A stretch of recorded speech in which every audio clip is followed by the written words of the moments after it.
Hi friends, എല്ലാവർക്കും ഇന്നത്തെ വീഡിയോയിലേക്ക് സ്വാഗതം. നമ്മളിന്ന് ഉണ്ടാക്കാൻ പോകുന്നത് കൂന്തൽ റോസ്റ്റ് ആണ്. അപ്പോൾ എങ്ങനെ നമുക്ക് കൂന്തൽ റോസ്റ്റ് ഉണ്ടാക്കാമെന്ന് നോക്കാം. വീഡിയോയിലേക്ക് പോകാം.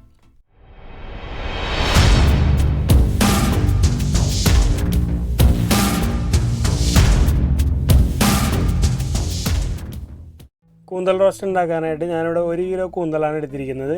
ഇതിലേക്ക് 1 ടീസ്പൂൺ മഞ്ഞൾപ്പൊടിയും 1 ടീസ്പൂൺ ഉപ്പും ചേർത്ത് നമുക്ക് നന്നായിട്ട് വേവിച്ചെടുക്കാം. അപ്പോൾ നമ്മൾ ചെറിയ തീയിൽ വെച്ച് 2 വിസിലാണ് അടിച്ചത്. കൂന്തൽ നന്നായിട്ട് വെന്ത് കിട്ടിയിട്ടുണ്ട്. അപ്പോൾ നമുക്ക് കൂന്തലിനുള്ള മസാല തയ്യാറാക്കാം. അതിനായി ഒരു പാൻ അടുപ്പത്ത് വെച്ചിട്ടുണ്ട്. ചട്ടി ചൂടായതിനു ശേഷം നമുക്ക് എണ്ണ ഒഴിച്ച് കൊടുക്കാം.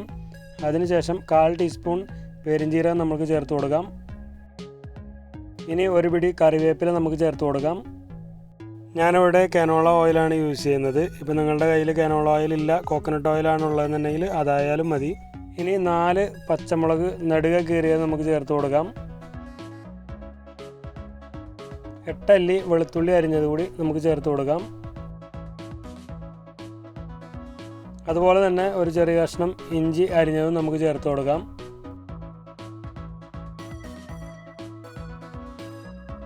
നന്നായി ഇളക്കി യോജിപ്പിച്ചതിന് ശേഷം 2 മീഡിയം സൈസ് സവാള നൈസാക്കി അരിഞ്ഞത് നമുക്ക് ഇതിലേക്ക് ചേർത്ത് കൊടുക്കാം.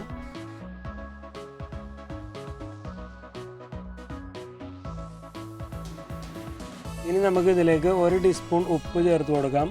കാരണം നമ്മൾ ഓൾറെഡി കൂന്തൽ വേവിച്ചപ്പോൾ 1 ടീസ്പൂൺ ഉപ്പ് ചേർത്തിട്ടുണ്ട്. ഇനി നമുക്ക് മസാലപ്പൊടികളൊക്കെ ചേർത്ത് കൊടുക്കാം. മല്ലിപ്പൊടി 2 ടീസ്പൂൺ ചേർത്ത് കൊടുക്കാം.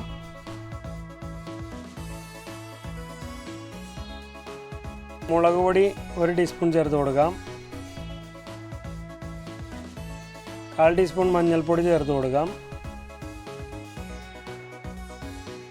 1 ടീസ്പൂൺ ഫിഷ് മസാലപ്പൊടി ചേർത്ത് കൊടുക്കാം. 1/4 ടീസ്പൂൺ ഗരം മസാലപ്പൊടി ചേർത്ത് കൊടുത്ത് നന്നായി ഇളക്കി യോജിപ്പിക്കാം.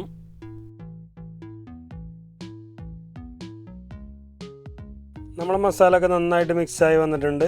ഇനി ഇതിലേക്ക് 1 പിടി തേങ്ങ ചിരകിയത് കൂടി ചേർത്ത് കൊടുക്കാം.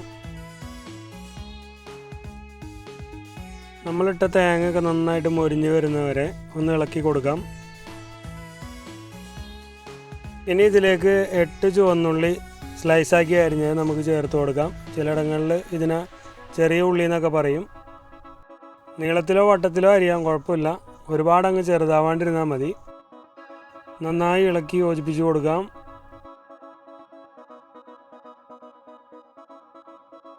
ഇനി നമ്മൾ വേവിച്ച് വെച്ചിരിക്കുന്ന കൂന്തൽ ഇതിലേക്ക് ചേർത്ത് കൊടുക്കാം. നമ്മൾ കൂന്തൽ വേവിച്ചപ്പോൾ സ്വല്പം വെള്ളം ഉണ്ടായിരുന്നു. അപ്പോൾ അതിൻ്റെ തെളിവെള്ളം നമ്മൾ മാറ്റിയിട്ട് അടിഭാഗം മാത്രം നമ്മൾ ഇതിൽ ചേർത്ത് കൊടുക്കുന്നുണ്ട്.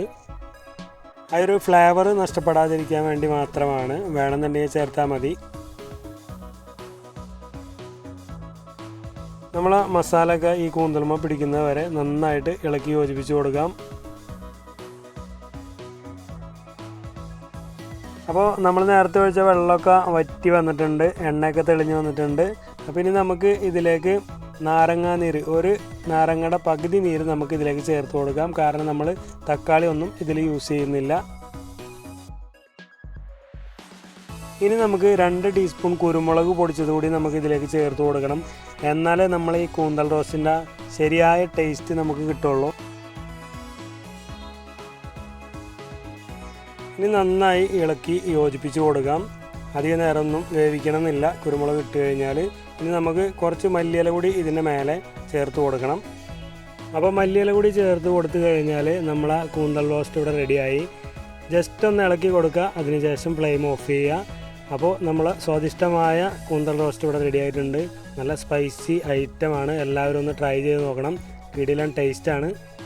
എപ്പോഴും എല്ലാ വീഡിയോയിലും പറയുന്ന പോലെ വീഡിയോ ഇഷ്ടമായാൽ ലൈക്ക് ചെയ്യാനും ഷെയർ ചെയ്യാനും കമൻറ്റ് ചെയ്യാനൊന്നും മറക്കരുത്. നിങ്ങൾ തരുന്ന ലൈക്കും കമൻറ്റും ഒക്കെ തന്നെയാണ് ഞങ്ങളുടെ സന്തോഷം. വീഡിയോ ആദ്യമായിട്ട് കാണുന്ന കൂട്ടുകാരുണ്ടെങ്കിൽ ചാനലൊന്ന് സബ്സ്ക്രൈബ് ചെയ്ത് വെക്കുക. തൊട്ടടുത്തുള്ള ബെല്ലൈക്കനോട് അമർത്തുകയാണെങ്കിൽ ഞാനിടുന്ന എല്ലാ വീഡിയോസും നിങ്ങൾക്ക് നോട്ടിഫിക്കേഷനായിട്ട് ലഭിക്കുന്നതാണ്. അപ്പോൾ വീണ്ടും ഒരു വീഡിയോയുമായി വരുന്നവരെ എല്ലാവർക്കും ബൈ.